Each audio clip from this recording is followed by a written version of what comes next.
Senhor Deus, querido Pai que estás nos céus, nós louvamos o Teu nome por abrir os nossos lábios, soltar a nossa voz e cantar essa esperança gloriosa de que não vai tardar e Tu vais voltar. Amém. Senhor, apressa essa volta. Nós estamos cansados desta terra, estamos cansados dessa peregrinação, nós queremos ir para a casa celestial. Por isso vem nos buscar, Senhor. E agora que a Tua palavra vai ser aberta, que Teu Espírito seja derramado, que Tu possas me usar como Teu instrumento, para que o povo de Deus seja edificado, em nome de Jesus. Amém, Senhor. Amém. Mas, meus queridos, nós estamos durante essa semana numa jornada. Nós começamos no último sábado falando a respeito de que a igreja adventista é a igreja de Laodiceia e que a igreja adventista é a igreja remanescente de Deus. A igreja adventista é a igreja visível. E nós aprendemos que na igreja adventista o número de laodiceanos é muito maior do que o número de remanescentes. E um dos objetivos dessa semana é confrontar você com a verdade. Para que, se você de alguma maneira começou a semana laodiceano, você termine remanescente, amém? Amém. E eu estou feliz que você está vindo aqui toda noite.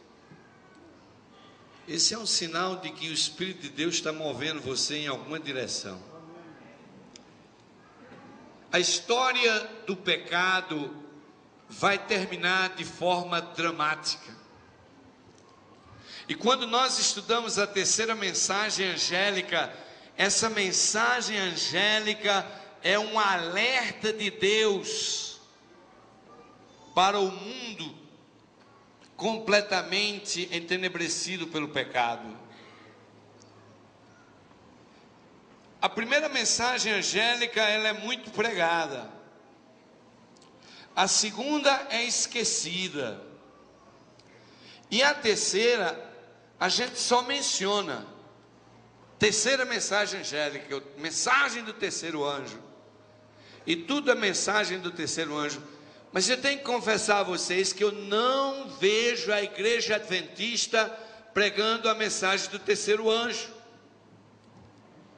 Eu tenho assistido séries de conferências e os pregadores pregam bonito e falam de Apocalipse e às vezes não falam na mensagem do terceiro anjo. A mensagem do terceiro anjo é uma mensagem agressiva. A serva do Senhor disse que quando essa mensagem começar a ser pregada pelo remanescente, ela vai causar uma grande oposição. E no futuro próximo vai causar uma grande perseguição.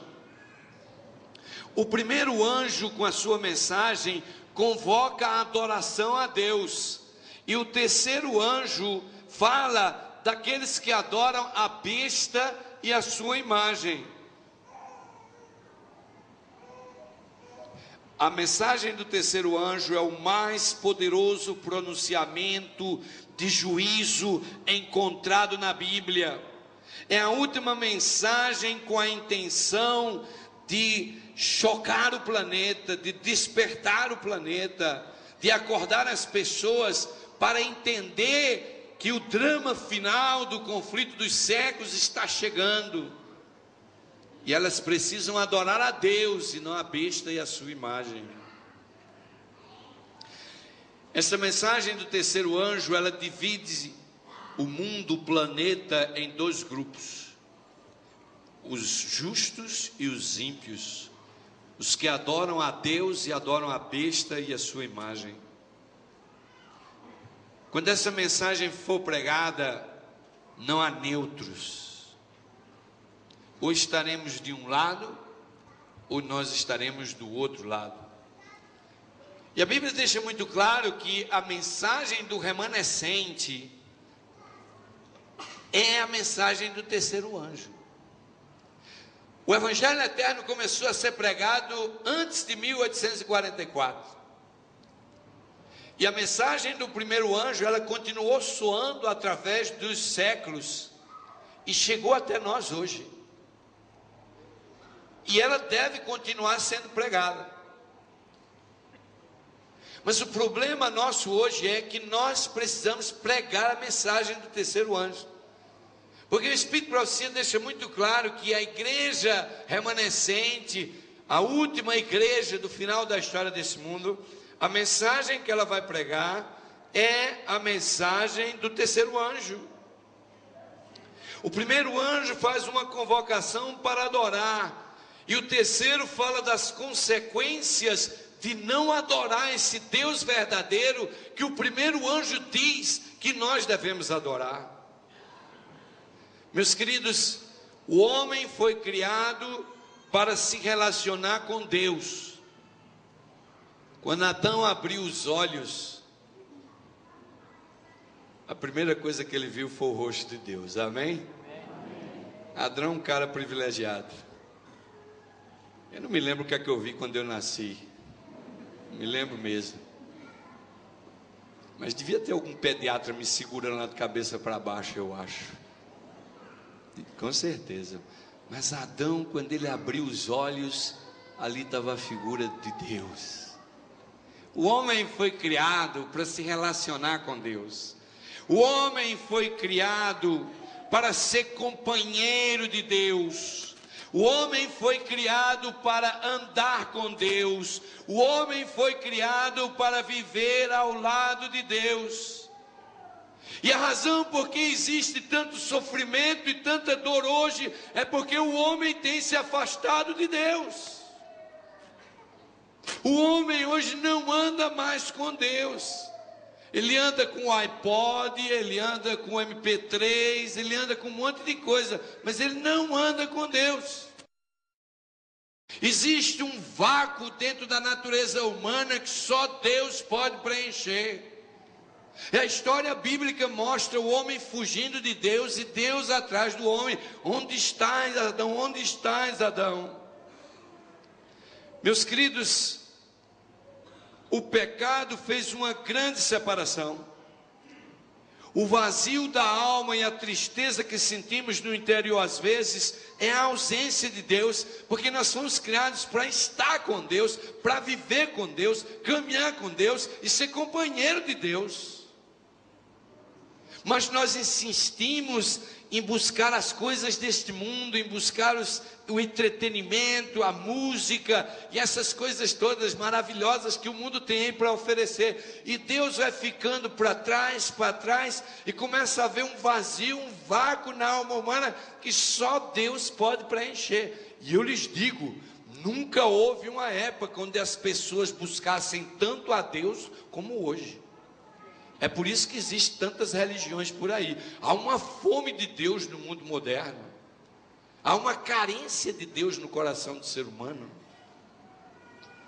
Depois que o pecado criou a separação entre o homem e Deus, a adoração se tornou algo muito especial. A adoração se tornou um elemento crucial no drama do conflito dos séculos, do grande conflito.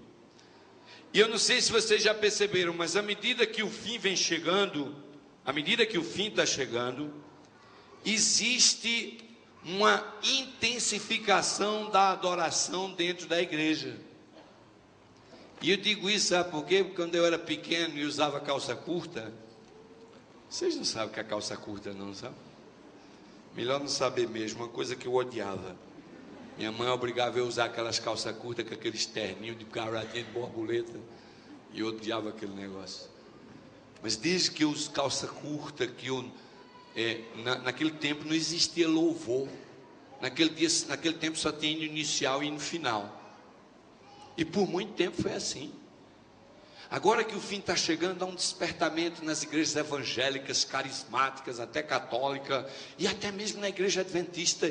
E agora as pessoas querem louvar e querem cantar. E há uma sede de adoração dentro do coração do ser humano.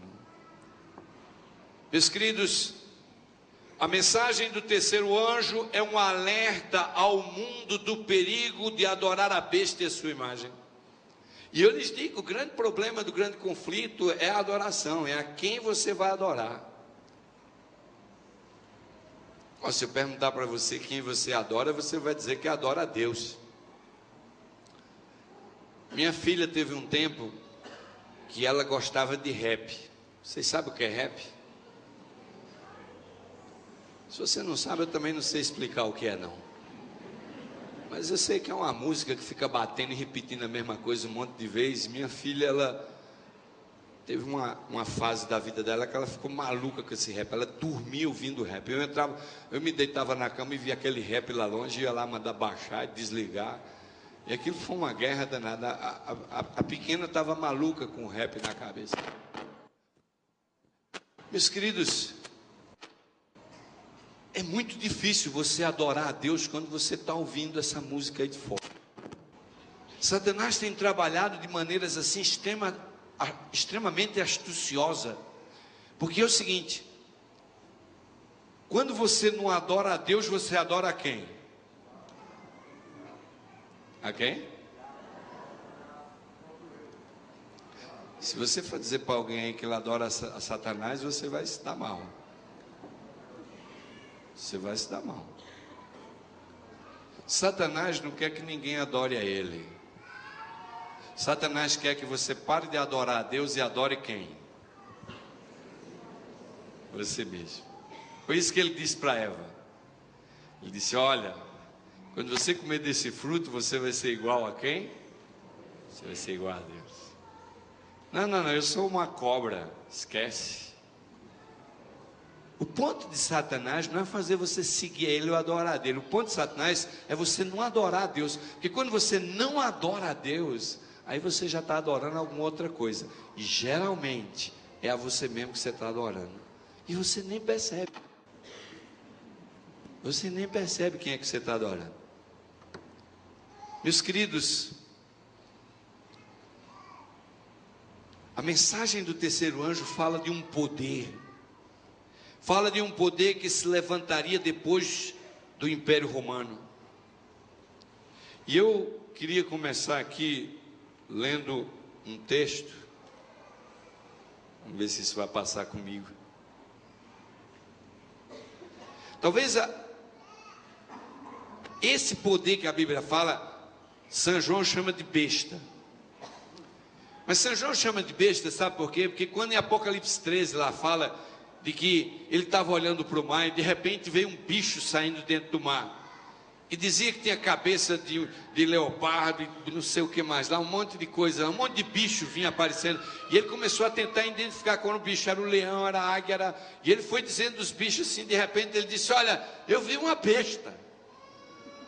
Vocês conhecem algum bicho chamado besta? Vocês conhecem algum bicho chamado besta? Não existe bicho chamado besta. Não sei, eu pelo menos nunca vi uma besta, se existe. São João chamou o animal de besta porque ele não tinha palavras para descrever a feiura da coisa que estava se levantando do mar. Agora, profeticamente, nós temos que identificar quem era essa besta. E meus queridos, nós temos que ser realistas com nós mesmos, com a história e com os fatos e com a profecia. Porque não estou aqui para criticar nem condenar religiões e muito menos pessoas. Mas o que partilho com vocês são convicções pessoais, daquilo que realmente creio, olhando para a história e olhando para a Bíblia. E a pergunta é: quem é a besta? Porque se a mensagem do terceiro anjo fala da besta, vamos ler. Apocalipse 14, 9. A Bíblia diz assim, Apocalipse 14, verso 9. Seguiu-os ainda um terceiro anjo, dizendo com grande voz: se alguém adorar a besta e a sua imagem, e receber o sinal na sua testa ou na sua mão, também o tal beberá do vinho da ira de Deus, preparado sem mistura no cálice da sua ira, e será atormentado com fogo e enxofre, diante dos santos anjos e diante do Cordeiro. e a fumaça do seu tormento sobe para todo sempre, e não tem repouso nem de dia nem de noite. Os que adoram a besta e a sua imagem é aquele que recebe o sinal do seu nome. E aqui está a perseverança dos santos, daqueles que guardam os mandamentos de Deus e a fé em Jesus. Meus queridos, a mensagem do terceiro anjo fala de um poder que vai se levantar no planeta Terra e vai se arrogar pedindo adoração. Não é Satanás. E Deus coloca aqui as consequências da adoração a esse poder cognominado de besta. O ponto é a gente saber quem é essa besta. Para a gente entender a mensagem do terceiro anjo e pregarmos esta mensagem do terceiro anjo, nós temos que entender quem é essa besta.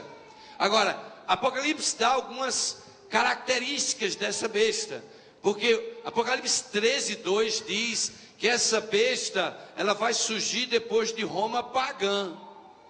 É um poder que vai se levantar para querer dominar o mundo e que vai surgir depois de Roma pagã.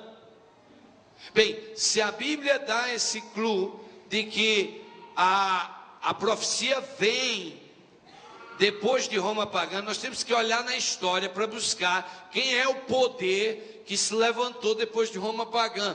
O versículo 7 diz que esse poder que vai se levantar, ele persegue os cristãos. Nós temos que na história procurar qual foi o poder que se levantou depois de Roma e perseguiu os cristãos. Depois diz que ele vai governar por um período de 1260 dias, e dia em profecia é ano. Então nós sabemos que esse poder vai governar por 1260 anos. Apocalipse 13:5.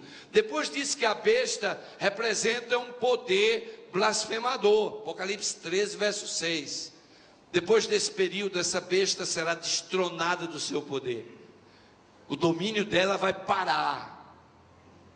E vai passar por uma ferida que a Bíblia diz que seria mortal, mas que essa ferida seria o quê? Seria curada. Olhem bem, quando nós olhamos para a história, nós encontramos um poder que cumpre exatamente cada item que está naquele slide. O Império Romano se dividiu em dois, e depois ele se esfacelou, e formou as nações da Europa, que nós temos até hoje. Mas nós, olhando para a história, encontramos uma figura religiosa que começou a se tornar proeminente, e essa figura era o bispo de Roma. E o bispo de Roma se tornou tão proeminente que ele começou agora a ameaçar a descomunhão os governantes que lideravam os países. E pouco a pouco o bispo de Roma, ele tomou o poder civil e religioso. E esse poder alcançou níveis tais que ele começou agora a perseguir os cristãos e a perseguir aqueles que se levantavam em oposição às bulas e aos ditames da igreja. E você vai dizer assim: pastor, você está falando que a igreja católica é a besta do Apocalipse? Eu não estou dizendo nada.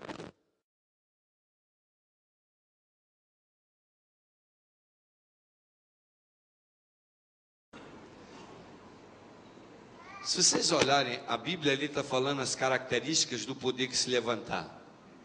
Se você vai na história, o único poder que se levanta depois do Império Romano é realmente o poder romano do bispo de Roma, usando a Santa Inquisição para perseguir os cristãos. Agora, Daniel capítulo 7, versículo 25, nós encontramos um texto muito interessante. Vamos abrir a Bíblia. Daniel capítulo 7 e o versículo 25. Daniel capítulo 7 fala de um poder também que iria se levantar. E quando você faz uma comparação entre Daniel 7 e Apocalipse, você começa a ver que o poder que se arroga e se levanta para dominar e perseguir os cristãos é o mesmo poder. E esse poder é uma igreja cristã apóstata. Daniel 7:25 diz: e proferirá palavras contra o Altíssimo, e destruirá os santos do Altíssimo, e cuidará em mudar os tempos e o quê? E a lei. Quando a Bíblia fala que vai cuidar em mudar os tempos e a lei, a Bíblia está falando aqui, a Bíblia nesse caso aqui está falando, é da lei de Deus, é da lei dos 10 mandamentos. A única parte das Escrituras que foi escrita com o próprio dedo de Deus. Alguns cristãos dizem assim, que a lei passou.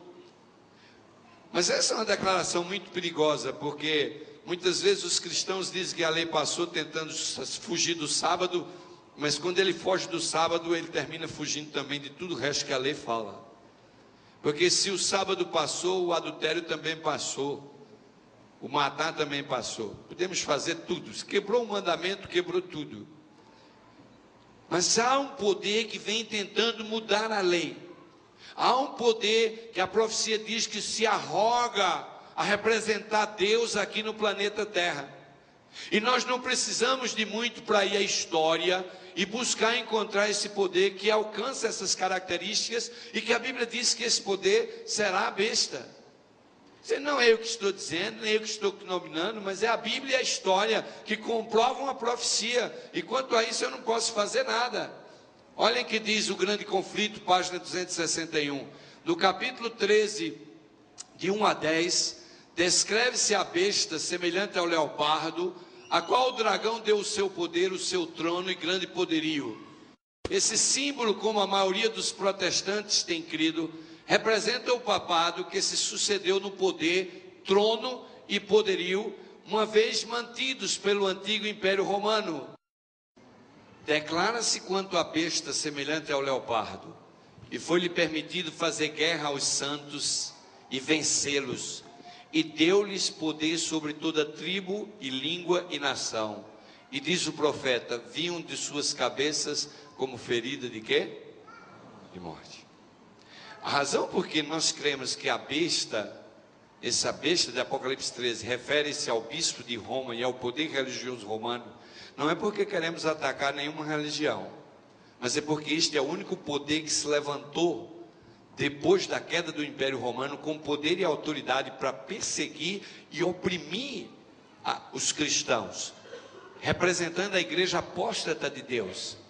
E se alguém está se sentindo ofendido com a minha declaração, seria bom você ir a uma biblioteca e procurar alguns livros de história eclesiásticas e você descobrir que realmente a história confirma essa revelação bíblica. E agora eu quero mostrar para vocês que esse poder também cumpre a profecia de Daniel 7:25, que ele vai cumprir, cuidar e mudar os mandamentos, a lei de Deus. Olhem só para mim, a lei de Deus diz: não terás outros deuses diante de mim. O catecismo diz assim: amar a Deus sobre todas as coisas. A lei diz: não farás para ti imagem de escultura, não adorarás nem lhe darás culto. O catecismo diz assim: não tomar o seu santo nome em vão. O mandamento terceiro diz: não tomarás o nome do Senhor teu Deus em vão. O catecismo diz: guardar domingos e festas. O quarto mandamento diz: lembra-te do sábado para o santificar. O catecismo diz: honra teu pai e a tua mãe. O quinto mandamento diz: honra teu pai e a tua mãe. O catecismo, o mandamento que está no catecismo diz: não matar. O sexto mandamento da lei de Deus diz: não matarás. O sexto mandamento do catecismo diz: não pecar contra a castidade. O sétimo mandamento diz: não adulterarás. O sétimo mandamento do catecismo diz: não furtar. O oitavo mandamento diz: não furtarás. O oitavo mandamento do catecismo diz: não levantar falso testemunho. O nono mandamento diz: não dirás falso testemunho contra o teu próximo. O nono mandamento diz: não desejar a mulher do teu próximo, no catecismo. No mandamento e na lei diz: não cobiçarás a casa do teu próximo, nem coisa alguma do teu próximo. O catecismo diz: não cobiçar as coisas alheias. Note, não há autoridade humana nenhuma que poderá mudar a lei de Deus, a única parte da Bíblia que Deus escreveu com o seu próprio dedo. E nós podemos ver, se alguém tem dúvida, por favor, procure um catecismo e veja se os mandamentos da lei de Deus não estão dessa forma que está aí. E o que acontece aqui? Acontece que a lei de Deus foi modificada e se tornou agora lei de homens. O segundo mandamento desapareceu do lugar dele. O quarto foi substituído pelo lembra-te do domingo e festas. E depois nós temos no 9º mandamento dizendo: não desejar a mulher do próximo, não cobiçar coisas alheias. Veja, nós temos aí pelo menos 3 mandamentos substituídos por uma legislação humana, modificando o que Deus escreveu com o próprio dedo dele. E isso se tornou a lei dos homens, não mais a lei de Deus. Meus queridos, temos que compreender de alguma maneira ou de outra, de que quando vamos à história e vamos à profecia e comparamos os textos bíblicos, chegamos realmente à conclusão de que é um poder religioso que vai se unir ao poder civil, que vai caracterizar esse movimento de oposição à observância do sábado com o dia do Senhor. Para entender o que é a imagem da besta, porque a terceira mensagem angélica diz assim, que adora a besta e a sua imagem. Para entender a imagem da besta, nós precisamos saber quem é a segunda besta de Apocalipse 13. Apocalipse 13 fala de 2 bestas, uma que veio do mar, outra que veio da terra. A que veio do mar significa povos, a que veio da terra significa lugar desolado. Eu gostaria de ter tempo aqui para explicar as profecias detalhadas de Apocalipse 13, mas o meu tempo é limitado. Eu tenho apenas que dar uma visão rápida aos senhores de quem é a besta e o que é a imagem da besta e quais são as implicações que isso causa do mundo adorar esses poderes em lugar de adorar a Deus. E isso já vem acontecendo hoje, de um certo sentido. Apocalipse 13, 11 a 15 fala da segunda besta, que ao contrário da primeira tem a aparência de cordeiro. A primeira veio que parecia um monstro, São João ficou assustado, não sabia nem descrever. E essa primeira besta, a Bíblia diz que ela receberia uma ferida mortal que seria curada. Quando a gente olha a história mostra que em 538 da nossa era, começou a haver uma supremacia do bispo de Roma sobre todo o território até então conhecido.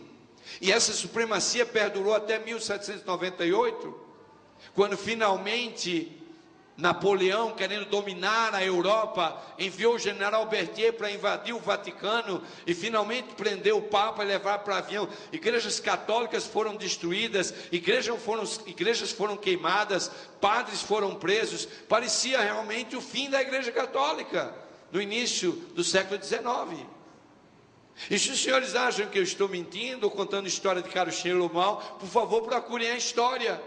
E a história eclesiástica, e a história secular. É incrível como a profecia de Apocalipse se cumpriu exatamente, e a história confirmou a profecia. A ferida que parecia de morte foi dada, surpreendentemente, pelo Tratado de Latrão, em 1923, os Estados do Vaticano foram devolvidos novamente ao bispo de Roma, e daí iniciou-se uma recuperação daquele poder que parecia que estava morto, mas que ressurgiu. E a Bíblia diz uma frase que é muito solene, diz assim: e saiu e toda a terra o seguiu. E toda a terra o seguiu. Meus queridos, eu vou dizer uma coisa a vocês. Quando nós olhamos para esse segundo poder que se levanta em Apocalipse 14, agora completamente diferente do primeiro, um cordeiro que tinha na cabeça 2 chifres. Nós começamos a analisar o perfil da segunda besta e encontramos a primeira besta é um poder religioso, a segunda é um poder civil. Nós estamos falando de uma associação de poderes para fazer oposição à verdade do sábado, para colocar por baixo, botar abaixo a lei de Deus. E a mensagem do terceiro anjo diz que aquele que adorar a besta e a sua imagem, aquele que adorar os poderes que se levantarão em oposição ao povo de Deus. E olhem só o que o Espírito de Profecia diz no Grande Conflito, página 262. Mas a besta de chifres semelhantes ao do cordeiro foi vista subir da terra, e em vez de subverter outras potências para estabelecer-se, a nação assim representada deve surgir em território anteriormente desocupado, crescendo gradual e pacificamente. Que nação do Novo Mundo se achava em 1798, ascendendo ao poder, apresentando indícios de força e grandeza e atraindo a atenção do mundo. A aplicação do símbolo não admite dúvidas. Uma nação e apenas uma satisfaz as especificações desta profecia, e esta aponta insofismavelmente para os Estados Unidos da quê? Da América. Quando nós começamos a estudar Apocalipse e analisar a fundo a história de Apocalipse, não estude Apocalipse sem a história, que você não vai entender nada. Se você quer conhecer Apocalipse, bote os livros de história do lado de Apocalipse e comece a estudar Apocalipse e a história. E você vai identificar dezenas de coisas. E aquilo que falo a vocês essa noite é identificado pela história e pela Bíblia. A realidade é que, olhando essa segunda besta, nós encontramos o perfil dos Estados Unidos da América. Exatamente vindo desse território desocupado, por cristãos que fugiram da Europa buscando a liberdade, e essa nação cresceu sobre os marcos da liberdade religiosa. Eu já não sei mais o quanto ela é tão livre hoje, e eu posso falar porque morei lá 15 anos, mas lhes digo, profeticamente estudando a palavra, nós encontramos os Estados Unidos dentro do Apocalipse, como uma nação proeminente, com objetivos definidos. Esse poder que tem a aparência de cordeiro, mas fala como dragão, é quem vai formar a imagem da besta. A primeira besta foi formada como fruto de uma apostasia da igreja cristã. A igreja cristã apostatou, e quando Constantino mudou o domingo, a igreja cristã foi com ele para o domingo, para evitar a perseguição. E essa apostasia gerou o controle da igreja, oprimindo e perseguindo, jogando cristãos na fornalha e jogando cristãos nas arenas para ser tragada pelos animais ferozes. A igreja apóstata permitiu a entrada de costumes pagãos dentro da igreja, e aí houve uma união do poder civil e do poder religioso. E eu lhes digo, quando o Império Romano caiu, começou a haver uma associação entre o poder civil e religioso, e a mesma coisa está começando a acontecer agora. Há passos sendo dados na direção de uma união entre o poder civil e religioso, entre a primeira besta e a segunda besta. E essa semana, o pastor César me procurou, e ele me deu um papelzinho que ele queria que eu lesse para vocês. E eu não tinha lido o papelzinho dele, mas eu fui ler o papelzinho que ele me deu, e eu achei muito interessante. Eu falei assim, eu vou partilhar com a igreja esse papelzinho. É uma história. Ele diz assim, eu vou ler para não ser traído pelas palavras. A história diz assim: numa viagem de avião entre a Europa e os Estados Unidos, o pastor Sean, que foi há muitos anos atrás um departamental da Conferência Geral, ele assentou-se ao lado de um sacerdote jesuíta. Estava viajando da Europa para os Estados Unidos, e ele sentou do lado de um sacerdote jesuíta, que é a seita mais radical da Igreja Católica. Os jesuítas são a seita mais radical da Igreja Católica. Durante a viagem, eles tiveram bastante tempo para conversar, e o pastor não se identificou como um pastor adventista, e levou a conversa para o terreno da união das igrejas, e perguntou ao jesuíta: qual é a sua opinião a respeito da união das igrejas? E o jesuíta lhe respondeu assim, olhem a resposta do jesuíta: nós católicos não nos preocupamos com as igrejas populares ou carismáticas. Só há duas igrejas católicas no mundo, a católica romana e a católica adventista.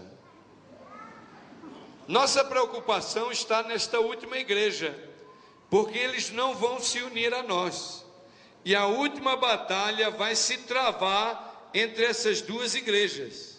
Amém? Meus queridos, eu creio 100% na palavra desse jesuíta. A controvérsia vai ser entre o sábado e o domingo. A controvérsia vai ser qual dia que nós vamos adorar. E eu não sei quantos de vocês lá leram aquele livro, Uma Viagem ao Sobrenatural. Mas quem não leu devia ler. E devia comprar para distribuir e dar por aí. Porque eu, quando li aquele livro, Uma Viagem ao Sobrenatural, eu descobri como é que o diabo trabalha. Aquele livro ajuda os adventistas a entenderem como é que o mundo invisível opera, né? E é interessante que lá no livro diz que uma vez ele foi lá na reunião das coisas lá do satanismo, né, que era uma religião. E ele foi então lá nessa religião. E ele disse que ele viu uma conversa lá, e eles estavam conversando. E o diabo, apareceu um sujeito lá que era o grande chefe, uma figura estranha no meio daquela escuridão lá. E ele disse o seguinte, que o grande inimigo deles era o povo adventista que guardava o sábado. O grande inimigo deles. Meus queridos, Satanás às vezes conhece melhor você do que você pensa. E muitas vezes nós nos vendemos por muito pouco. Às vezes nós nos vendemos por causa de um filme, nos vendemos por causa de uma novela. Há jovens dentro da igreja que estão vendendo a alma dele pelo sexo. Há jovens que estão vendendo a alma dele pelo sexo fora do matrimônio. Há jovens adventistas que estão vendendo a sua alma para o demônio por causa do homossexualismo. Há moças da nossa igreja que estão vendendo a sua alma para o demônio através do lesbianismo. E a Bíblia não perdoa, é clara, é objetiva, vai para o fogo, vai ser queimada, vai ser queimado. E nós precisamos abrir os olhos. Porque às vezes vendemos a nossa alma por um filme que fala sobre espiritismo. Às vezes trazemos o demônio para dentro da nossa casa pelos filmes de Hollywood. Ligamos a televisão naquelas novelas que as pessoas veem depois que morreu e voltam para dentro de casa. Você está trazendo uma sessão espírita para dentro da sua casa. Esses adventistas já estão perdidos, eu não sei o que vem fazer aqui na igreja. Fica em casa, meu irmão. Você já abraçou a doutrina do demônio. Você já está permitindo as sessões espíritas na tua televisão, dentro da tua casa. Como é que você vem aqui na presença de Deus ainda cantar, e se ajoelhar e orar, e achar que realmente Deus vai te aceitar? Está na hora da gente abrir os olhos. Nós estamos vivendo nos dias da terceira mensagem angélica, nos dias que temos que fazer escolhas, e que Deus manda a gente pregar essa mensagem, uma mensagem que é difícil de ser pregada, uma mensagem que vai trazer oposição à igreja. Meus queridos, a imagem da besta será formada pelo protestantismo confederado e apostatado. E eu lhes digo, todos já observam o mesmo dia, todos já guardam o domingo. Se vocês perguntarem ao governo americano qual é o dia nacional de adoração, eles vão dizer que é domingo, eles não vão dizer que é o sábado. Eu asseguro isso a vocês. De uma maneira ou de outra, é hora do povo de Deus abrir os seus olhos. E eu queria ler esse texto do Grande Conflito, na página 266, que diz assim: quando as principais igrejas dos Estados Unidos, ligando-se em pontos de doutrinas que eles são comuns, influenciarem o Estado para que imponha seus decretos e lhe apoie as instituições, a América do Norte protestante terá então formado uma imagem da hierarquia romana, e a aplicação de penas civis aos dissidentes será um resultado inevitável. A imagem da besta é o protestantismo apostatado e confederado. A segunda besta é um poder civil, é os Estados Unidos da América. E a primeira besta, obviamente, é o poder romano religioso. Nós temos aí os elementos presentes hoje da mensagem do terceiro anjo. É por isso que é difícil pregar a mensagem do terceiro anjo. É por isso que nós receamos de abrir nossas conferências falando da besta do Apocalipse. Porque nós precisamos nos levantar e pregar a mensagem do terceiro anjo. Agora é o tempo da igreja adventista de pregar a mensagem do terceiro anjo. Uma mensagem que vai criar oposição, uma mensagem que vai criar perseguição, uma mensagem que vai criar desconforto. Eu admiro o pastor Mark Phelan, porque não tem um evangelismo que aquele homem faça que não esteja lá no meio a besta, o sinal da besta e os acontecimentos finais, e a mensagem do terceiro anjo precisa ser pregada. Porque a mensagem do terceiro anjo diz assim: aquele que adorar a besta e a sua imagem e o sinal na testa, esses aí que seguirem vão ser queimados no fogo. Meus queridos, nós encontramos aqui um sinal que fala fronte e mão. E às vezes as pessoas começam a especular demais e quer explicar a profecia. Um diz que agora tem um chips que enfia aqui, e depois o chips vai passar, e vai ter um cartão de crédito embutido dentro da mão que passa, cada um inventa uma história nova, e outros trazem jornais. Eu não perco meu tempo procurando ver o que a ciência está fazendo disso. Quando a Bíblia diz que o sinal vai estar na testa, está falando da mente, da inteligência, do pensamento, da razão. Quando a Bíblia fala que vai estar na mão, está falando de ação. Quem faz você pegar o movimento é a tua mão. Então nós estamos falando aqui de razão e ação. Esse é um sinal que vai caracterizar os filhos das trevas, e eles estarão habilitados a pensar e agir para destruir o povo de Deus. E a serva do Senhor diz que os maiores inimigos que nós vamos ter vão ser quem? Os laodiceanos. Não vou usar a palavra adventista para não me comprometer. Os laodiceanos. Esses serão os maiores inimigos do povo de Deus nesse tempo. Meus queridos, amados irmãos, aqui nós temos uma revisão. 3 poderes presentes no mundo de hoje: a besta, o papado com o sistema religioso.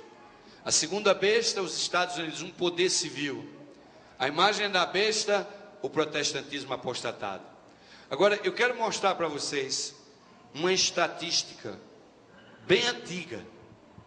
Olhem, me custa crer que essa estatística, ela vem de 1999. Nós estamos falando aqui de 1990, certo? Essa estatística vem de 1990. Nós estamos falando de quantos anos? 20 anos atrás. Você vai dizer assim: essa estatística está fora de moda. É verdade, ela está muito mais à frente. Olha o mapa dos Estados Unidos. Se você não conhece, esse é o mapa dos Estados Unidos da América.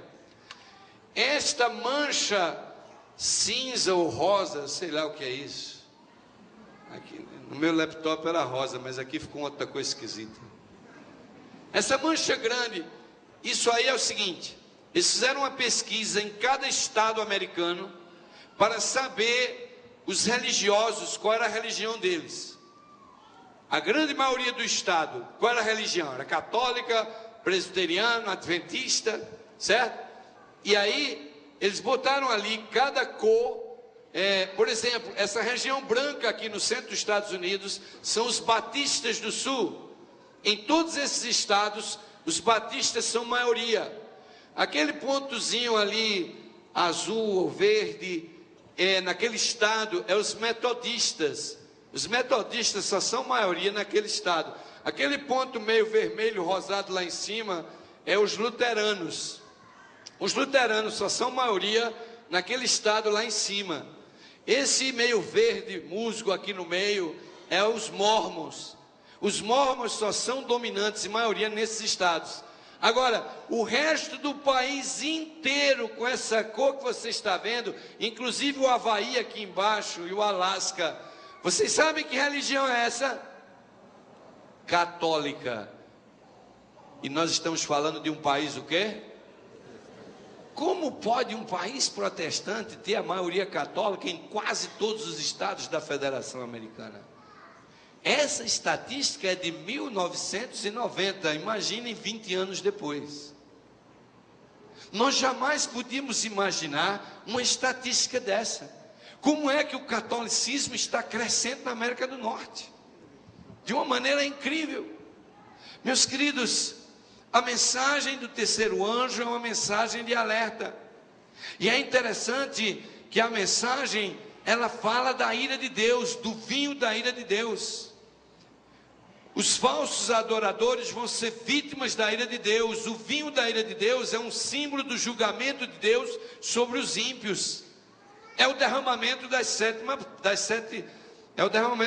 pragas que serão derramadas sobre eles.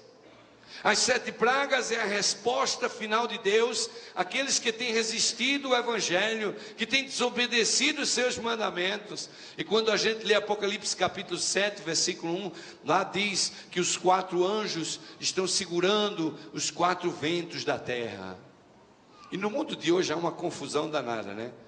Porque outro dia um sujeito chegou para mim, naquela época que houve aquele tsunami lá na Ásia, que matou mais de 200 mil pessoas. E a pessoa diz assim: quem fez isso foi Deus ou Satanás? Foi Satanás ou Deus que fez? Olha, meus irmãos, nós temos a mania de querer botar Deus e Satanás em tudo que acontece. Se o jovem pega o carro aqui, sai a 190 por hora ali na Bandeirantes, vira o carro e morre, quem matou ele? Foi Deus ou Satanás? Quem foi? Isso tem nada a ver com Deus e Satanás, irmãos. Simplesmente ele se matou. O que aconteceu lá na Ásia é que as placas tectônicas lá debaixo do mar, elas não aguentaram a pressão do planeta e se romperam e provocaram um terremoto que não tinha nada a ver com Deus e Satanás. Agora, quando as ondas subiram para 60 metros de altura na hora que o terremoto começou, aliás, 6 metros de altura, Satanás olhou assim e disse: epa, eu vou subir aquilo para 60. E correu lá com os anjos dele, meteu o vapor naquilo lá, e as ondas subiram de 6 metros para 60. Aí Deus olhou e viu aquelas ondas de 60 metros vindo para a praia e falou: nossa, vai morrer gente demais. Aí Deus foi lá e baixou tudo de novo. E as ondas entraram. E você vai dizer assim: mas Deus podia ter parado. Deus podia ter feito tudo. Mas de alguma maneira Deus tem que permitir que a obra do mal prolifere, porque existe o universo inteiro assistindo. O universo de Deus inteiro está assistindo. Não comece a pensar que, o sofrimento, se os seus olhos se abrissem, você descobriu, no Haiti morreu 200 mil, 300 mil, o diabo queria aproveitar aquele terremoto e matar 1 milhão de pessoas. Deus foi lá e segurou, só foi 200. Se você pudesse ver o tanto de vidas que Deus salva, o quanto Deus protege crianças para não ser abusada, se você pudesse abrir a cegueira dos teus olhos e ver o mundo invisível e ver a obra extraordinária de Deus protegendo o planeta, protegendo vocês, vocês iam ver que o mal que há nesse mundo é 0,1% do que Satanás quer fazer, e Deus não deixa. E você ainda vem dizer que Deus não age, que Deus não opera. Meus queridos, Deus está atuando fortemente nesse planeta. O Espírito de Deus está trabalhando fortemente nesse planeta. Deus está atuando. E essa mensagem do terceiro anjo é uma mensagem de alerta. É uma mensagem que diz que vai descer fogo e enxofre do céu. Essa mensagem fala da punição que os humanos vão receber por desobedecerem a adoração a Deus, por transgredirem o sábado, por não obedecerem à lei de Deus, por abraçarem o princípio de Babilônia. Sabe, meus queridos, Deus não vai deixar passar batido, meus jovens. Tome muito cuidado. E eu vou dizer uma coisa para vocês.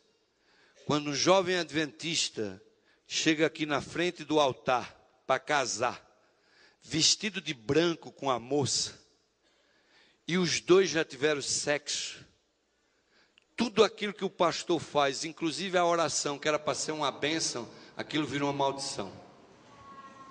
Porque a brancura daquele vestido é a pureza, e a jovem vem mentindo para Deus. Os dois estão ali mentindo, pois já quebraram o vínculo da pureza. E tudo aquilo que era para ser glorificado e abençoado é invertido por causa da mentira. Porque quem é o pai da mentira? Meus queridos, não é possível isso. Jovens, se vocês já fizeram esse pecado, vá para o civil, dê uma festinha, peça o pastor fazer uma oração e siga na paz do Senhor. Mas não venha para cá buscar uma blasfêmia para o seu matrimônio, não. É por isso que tem tanto casamento se acabando aí. É por isso que o casamento agora virou uma coisa banal. As pessoas se divorciam e arrumam outro. E tem uns que já casaram 3, 4, 5 vezes. Meus queridos, isso é a falta de Deus na vida das pessoas. Isso é a falta de Deus na hora da escolha. Falta de discernimento. As pessoas simplesmente só pensam em sexo, sexo, sexo. Como se sexo fizesse alguém feliz. O sexo só faz uma pessoa feliz quando ela é feita dentro do casamento, com a pessoa certa, na hora certa, no momento certo, usando os princípios certos. Quando você se mete o pé pela cabeça aí, fazendo sexo e tentando satisfazer a tua carne por aí, você está destruindo a tua vida. E não se desespere se você perdeu a sua virgindade, não se desespere se você já pecou, porque Deus pode lhe dar uma virgindade espiritual, amém? Eu louvo a Deus por isso, porque Deus é o Deus dos novos começos. Eu sempre digo que o sexo é um vulcão, quando ele entra em erupção, é um problema. Mas ele também adormece. Ele também adormece. Se você começar a sua guerra e começar a botar o fogo para baixo, ele vai embora, ele fica lá de baixo. Ele não sobe mais. Mas nós queremos dar vazão aos prazeres. A televisão está estimulando a gente, os filmes estão estimulando a gente. Eu me lembro de uma vez, quando ela pastor aqui em São Paulo, na Paulista Leste, e eu estava dirigindo o meu carro, eu vinha do Iaê. E quando eu entrei na Marginal Pinheiros, tinha um outdoor bem grande, de uma modelo muito linda, em trajes íntimos. E eu botei os meus olhos lá, né? Miserável homem que eu sou. E aí embaixo tinha um dizer assim: tira o olho de mim e olhe para a estrada. Falei, mas que outdoor sem vergonhozinho esse? Que outdoor atrevidinho esse? Fazendo eu me sentir pecador, já estava metido no pecado mesmo, não devia ter olhado. Mas quem era que não olhava? Aquele negócio na beira da estrada, para o cara passar ali, tinha que fechar os olhos. Aí quando estava chegando no fim da Marginal Pinheiros, e eu quase chegando na Tietê, aí todo bar da outdoor, agora ela estava mais sexy, e eu tentei não olhar agora já, mas não tinha jeito, né? E quando eu olhei assim, meio de olho embaixo, dizia assim: você continua olhando para mim, olhe para frente. E eu fui ficando bravo com aquele. Era uma propaganda, é uma lingerie aí que eu não me lembro mais o nome. Não entendo desse assunto aí. Sei que era uma lingerie a propaganda. Depois eu caí na Marginal Tietê de novo e fui andando. E quando eu dei fé, apareceu agora um que aí a roupa ia diminuindo, as coisas ia tudo diminuindo ali. E o outdoor ia ficando maior e estava em cima da beira da pista. E eu falei assim: eita, tem outro ali, eu não vou olhar, mas não tinha jeito de não olhar para aquele negócio. E ela disse assim, lá embaixo, disse assim: você vai se acidentar se continuar olhando para mim. Eu cheguei em casa todo suado.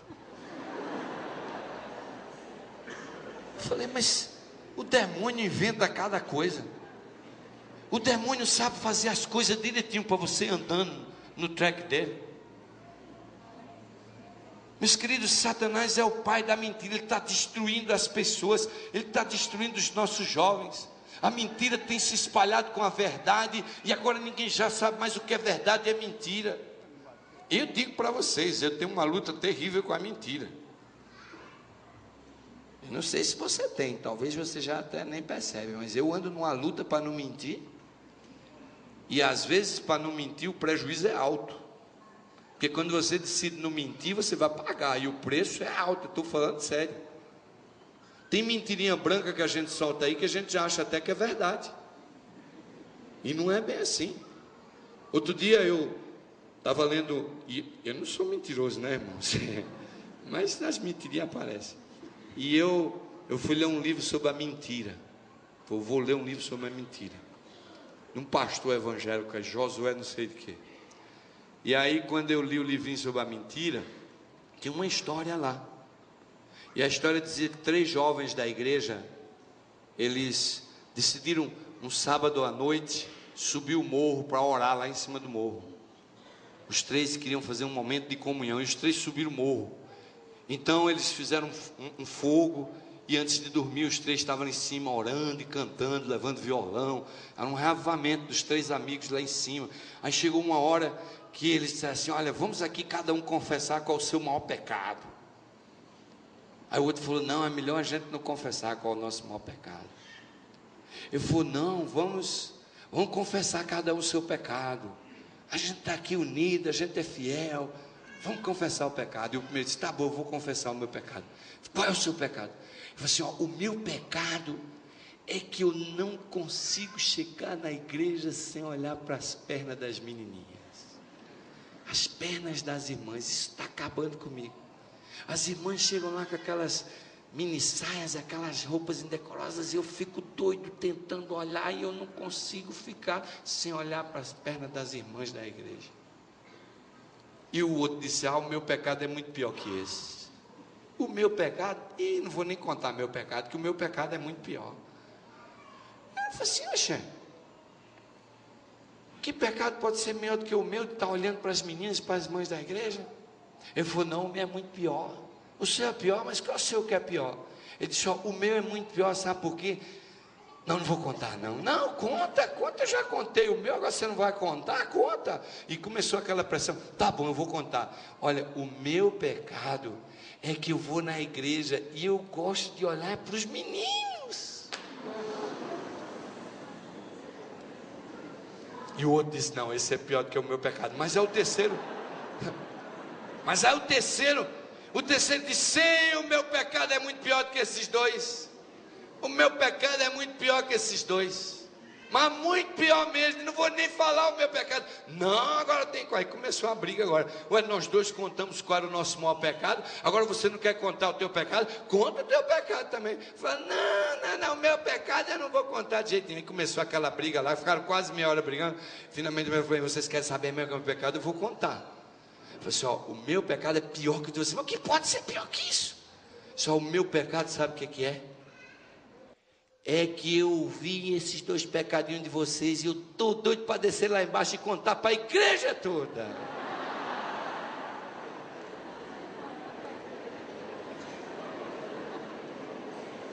E os outros dois disseram assim: vamos se ajoelhar e orar por ele, para se libertar do pecado dele aqui, sim.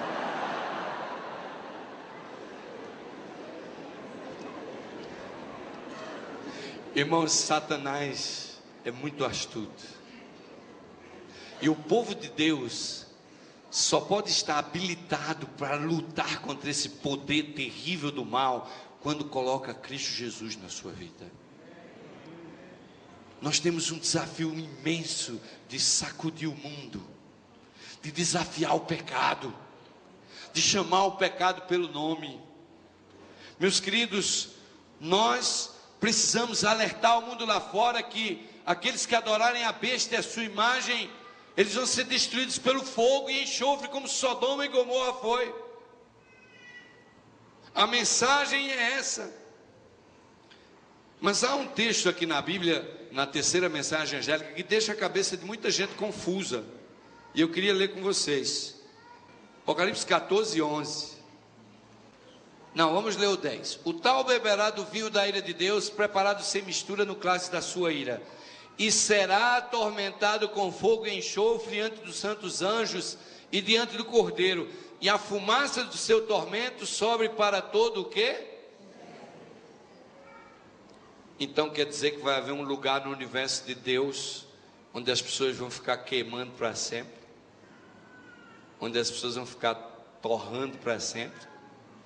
Meus queridos, a linguagem aqui é irônica e ela evoca o famoso vale de Inom, que era situado ao sul de Jerusalém, onde Israel queimava as crianças e os recém-nascidos ao deus Moloque. A apostasia do povo alcançou um ponto que abriu-se esse vale de Inom em sacrifício ao deus Moloque, e eles eram um costume pagão de oferecer os filhos e os recém-nascidos ali. Mas o rei Josias, quando fez aquela reforma, aboliu, e o vale continuou ali como depósito de lixo. Nos dias de Jesus, o vale de Inom havia perto de Jerusalém e ficava queimando lá, mas o que caía no vale de Inom era o lixo da cidade, e aquele lugar tenebroso, terrível, com aquela fumaça subindo, era um simbolismo realmente da destruição eterna de Deus. Mas quando a gente vai na linguagem grega, nós encontramos uma explicação para a palavra para sempre. No original é a palavra aion. Aion quer dizer que vai queimar por um período de tempo, enquanto durar. Se a linguagem no original fosse que ia queimar para sempre, a palavra não seria aion, seria uma outra palavra. Mas o uso da palavra aion aqui diz assim, de que a pessoa vai queimar enquanto durar, até quando acabar de queimar. Isso aqui me alimenta aquela teoria de que cada um vai queimar de acordo com seus pecados. Pecou muito, queimou muito. Pecou pouco, queimou pouco. E na realidade, meus irmãos, nós temos que compreender de que jamais o universo de Deus ficará maculado para sempre pelo pecado. E eu lhes digo mais uma coisa, por exemplo, Hebreus diz que Jesus é o nosso intercessor para sempre. E eu pergunto a vocês, Jesus vai interceder para sempre por nós? A obra de intercessão vai ter fim, a palavra lá é aion. Jesus vai interceder o tempo enquanto durar. Ó, meus queridos, amados irmãos, diante de nós está o grande desafio da pregação da mensagem do terceiro anjo. E a minha pergunta nessa noite é a seguinte: tem você pregado a mensagem do terceiro anjo? Está você com medo de pregar a mensagem do terceiro anjo? A igreja adventista deveria estar pregando a mensagem do terceiro anjo. Essa é a mensagem para o tempo do fim, de que a besta e a imagem da besta vão se levantar, e de que estes poderes serão adorados pela observância do domingo em transgressão ao sábado de Deus, e de que aqueles que adorarem esses poderes apóstatas que já estão constituídos aí hoje, eles serão queimados pelo fogo e enxofre. E é maravilhoso que a mensagem da terceira mensagem, esta mensagem terceira, ela é dramática, ela é terrível, ela é assustadora, ela amedronta, mas ela termina com uma mensagem de esperança, ela termina com uma mensagem de conforto, ela termina com uma mensagem de segurança, porque a Bíblia diz assim: aqui está a perseverança dos santos, daqueles que guardam os mandamentos de Deus e têm a fé em quem? Em fé em Jesus. Não há razão para temer a pregação dessa mensagem, não há razão. Não há razão, porque Deus aqui dá as características do remanescente que vai tocar a trombeta da terceira mensagem angélica ao mundo embebecido, embriagado pelo pecado. E a Bíblia diz que o remanescente será fiel ao testemunho de Jesus. A Bíblia diz que o remanescente terá fé em Jesus, vai confiar na palavra, vai confiar no que está escrito. Hoje está surgindo no meio da igreja de Deus a religião do eu acho. Eu não vejo nada demais eu fazer isso, eu não vejo nada demais eu fazer aquilo, eu não vejo mal nenhum ir no restaurante dia de sábado. Os laodiceanos estão assumindo os seus pecados e dizendo que eles não são pecados. Nós estamos baixando a guarda e permitindo que o poder das trevas e os anjos do mal comecem a tomar conta do nosso lar, da nossa casa, da nossa vida. Perdemos os marcos e os fundamentos dos pioneiros do advento, que pregavam uma mensagem de esperança, porque queriam ver Jesus voltar em glória e majestade. O povo laodiceano de Deus tem amado o estilo de vida do planeta Terra, tem amado o conforto produzido pelo desenvolvimento da ciência como uma das maiores provas e sinais da volta de Jesus. Os senhores realmente acham que até 1900 o homem era tapado, era burro, não conseguia descobrir nada? Que o homem passou todos esses anos da história, esses 6.000 anos de pecado burro, sem saber descobrir nada? Mas só foi no século 20, quando começou o período do tempo do fim, que o livro do profeta foi descelado, que a mensagem de que a ciência se multiplicaria realmente. E no último século, e nesses 10 anos deste novo século sétimo, nós encontramos um desenvolvimento da ciência em proporções assustadoras, e essa para mim é a maior evidência de que Jesus está às portas, porque o profeta disse que no fim do tempo a ciência ia se multiplicar. mas você bota os pratos dentro da sua máquina de lavar, você usa o seu microwave, você usa o seu celular, você usa a internet, você voa nesses aviões, você goza as delícias da terra do pecado, no fechamento do tempo do fim, quando nos aproximamos da hora da graça. E eu lhes digo, é uma convicção pessoal minha, quando o decreto dominical for promulgado, é tarde demais para os laodiceanos. Ainda haverá graça para os que estão em Babilônia, mas não haverá mais tempo, porque quando o decreto dominical for promulgado, imediatamente vai iniciar uma perseguição prévia e uma angústia prévia. E aquele que não fez o seu preparo, aquele que não realmente buscou estudar as profecias, que não se preparou espiritualmente, que não vestiu a toga de remanescente, não terá mais fé suficiente para poder fazer nada. E eu alerto vocês de que o decreto dominical é o fechamento da porta da graça para nós adventistas. E Ellen White diz assim: os laodiceanos têm recebido grande luz, mas não têm andado nela. E não temos andado nela porque temos amado as coisas terrenais. Meus queridos, amados irmãos, alguém perguntou para mim por que é que eu deixei o meu salário de $5.000 como pastor nos Estados Unidos e fui para Moçambique ganhar $135 por mês. E a pessoa dizia assim: eu não entendo como é que você fez isso. E eu lhes digo, eu estava perdendo a minha fé. Minha esposa tinha um carro novo, eu tinha outro carro novo. Cheguei a comprar uma casa lindíssima, que daquela parecia que eu estava já no céu aqui na terra, e nem precisava de mais nada. Eu já tinha tudo que precisava. Os cartões de crédito ofereciam mais de $100.000 de crédito. A vida parecia tão boa, tão feliz, mas havia um vazio dentro da alma, mesmo tendo que pregar cada sábado. Algumas vezes eu chegava na igreja no sábado e não tinha vontade de pregar, mas precisava pregar. Por muitos anos eu vivi nos benesses da vida palaciana, vendo o ministério como uma profissão e não como uma missão. E eu clamei a Deus. E eu clamei a Deus. E eu louvo muito ao Senhor, porque eu agora estou na África. Sabe, Deus tem uma missão para você. Deus tem uma missão pessoal para você. Você precisa descobrir o que é que Deus quer que você faça. Há 3 sábados atrás eu estava pregando numa igreja em Tatuí e preguei sobre a crise final. E quando terminou o sermão, 2 irmãs me procuraram e elas disseram: pastor, eu sinto que Deus tem uma missão para mim.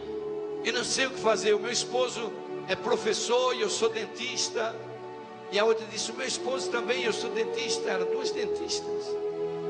E eu disse a elas: olha, vocês procurem uma cidade que não tenha nenhum adventista e se mudem para lá e comecem a consertar a boca do povo lá. E o teu marido vai lecionar na escola pública lá do governo. Vocês vão ganhar pouco, mas vocês vão começar a fundar igrejas. Quando a igreja estiver fundada, vocês mudem para outro lugar, abram outra igreja.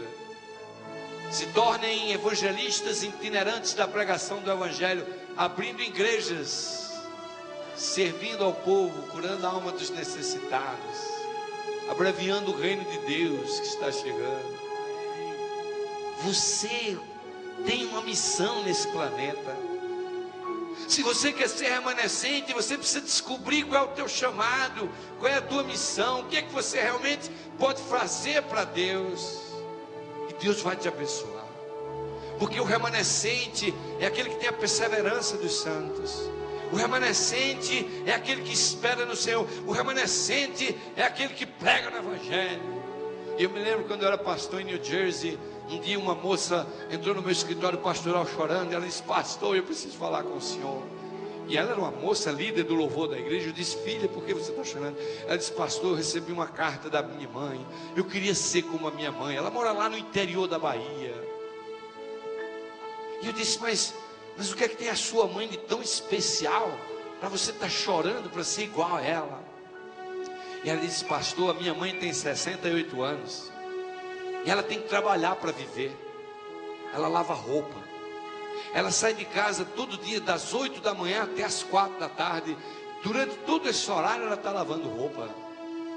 Mas pastor, minha mãe trabalha de segunda a sexta, das 8 às 4 da tarde, lavando roupa.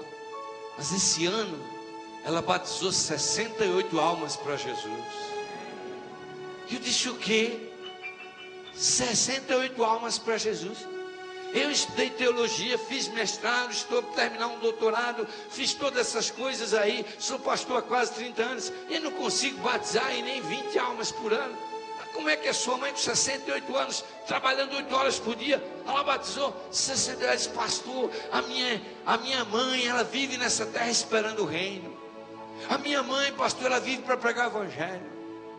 Ela sai de casa às 7 horas da manhã com a trouxinha, a comida dela. Quando sai 4 da manhã do trabalho, ela dá um estudo das 4h30 às 5h30, das 5h30 às 6h30 outro, das 6h30 às 7h30 outro, das 8h30 outro, às 9h30 ela chega em casa 10 horas da noite. Dorme no dia seguinte, levanta, faz a mesma coisa os 5 dias da semana. No sábado ela sai da igreja, almoça e passa dando estudo até às 9 horas da noite. No domingo ela sai de casa às 8 da manhã, volta às 7 da noite. Minha mãe, a vida dela, pastor, é dar estudo bíblico. Pastor, a minha mãe, a vida dela é pregar, trabalhar para ela. É o bico que ela faz para sustentar o verdadeiro trabalho dela, que é ganhar almas para o reino. É por isso que a minha mãe batiza 60. Minha mãe não quer saber de televisão, minha mãe não quer saber de viagem, minha mãe não quer fazer nada, ela não quer me visitar. Minha mãe só vê uma coisa: é almas salvas para o reino de Deus. E eu comecei a chorar com ela também, porque eu queria ser como a mãe dela, porque eu queria viver a minha vida só nessa esperança. Eu queria fechar o meu CPF para as coisas dessa terra e eu não consigo. E há coisas ainda nesse planeta que mexem comigo, que me prendem. Coisas que às vezes me fazem cair aos pés da minha cama, clamando ao Senhor, dizendo: Senhor Jesus, tem misericórdia de mim, pobre ministro, precisando da tua graça transformadora. Oh, meus queridos, nós estamos sendo deixados para trás na pregação do Evangelho. A mensagem do terceiro anjo era para estar sendo pregada com alto e bom som e alarido pelo povo de Deus, mas ela não está sendo pregada. Nós estamos sentados nos bancos confortáveis desta igreja, com ar-condicionado, e achamos que o reino dos céus está próximo. Mas se você não tiver uma missão pessoal com Deus, você está ficando longe desse céu. Eu louvo a Deus pelo que está acontecendo nessa igreja. Eu louvo a Deus porque eu sei que o Espírito de Deus está falando a essa congregação. Eu louvo a Deus pelo ministério da Adra nessa igreja, que tem ajudado pobres e necessitados. Eu louvo a Deus a dadivosidade daqueles que estão tirando o pão da boca para mandar algum tostão para Moçambique. E eu me lembro no sábado, quando 3 jovens me procuraram no fim do culto, e eles disseram: pastor, nós queremos ajudar Moçambique, a gente pode dar o nosso dinheiro agora? Eu disse: pode. Quando eu cheguei em casa e abri o envelope deles, havia R$5 de cada um. Eles queriam ajudar a obra missionária de Deus, e eu disse: aqui está a oferta da viúva pobre. O que é que você está fazendo para Deus? Aí do lado da tua casa, ali do outro lado de Hortolândia, há milhares de pessoas perdidas neste mundo, caídas, sofrendo, precisando de uma palavra de conforto, precisando de atenção, precisando de amor, mas você não tem tempo. Essa noite eu queria dar uma oportunidade a você de falar com Deus. Queria que você abrisse teu coração a Deus. Eu vou dar para você aí uns 3 ou 4 minutos. Vai ser meio longo, mas aguenta aí. Você precisa desse tempo agora. Você precisa se ajoelhar aí e se reavaliar diante de Deus. Dizer: Senhor, me ajuda a pregar a mensagem do terceiro anjo. Me ajuda a me levantar em nome de Jesus e resplandecer com a glória do Altíssimo. E eu sei que Deus vai tocar o teu coração essa noite. Eu sei que Ele tem poder para te transformar. Se você está sentindo esse desejo de ser transformado, se ajoelhe aí agora, ore, e depois eu vou terminar com uma oração aqui da frente.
Deus, amado Pai que estás nos céus, nessa noite, a igreja de Deus está ajoelhada na tua presença.